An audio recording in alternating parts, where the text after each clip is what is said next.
जय श्री राम सभी किसान भाइयों को। सोलंकी डेयरी फार्म के इंस्टाग्राम एवं यूट्यूब चैनल में आपका स्वागत है। आज दिनांक 17 मई 2026 वार रविवार को सोलंकी डेयरी फार्म से भैया को गाय दी है। दादा राम राम। और क्या हाल चाल है? बढ़िया है। दादा को फिर एक बार 2 गाय दी है। पुरानी गाय कैसी निकली अपनी? जो कोई दिक्कत तो नहीं है? कोई दिक्कत नहीं। कितनी हो गई पुरानी गाय अपनी? 6-7 भैया के पास 7-8 गाय तो पहले की, 2 और ले जा रहे हैं।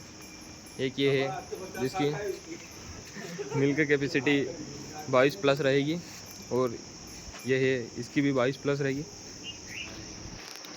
जिस किसान भाइयों को गाय खरीदना वो सोलंकी डेयरी फार्म पे संपर्क करें। अब एक गाय बची है, जिस भाई को चाहिए संपर्क करें।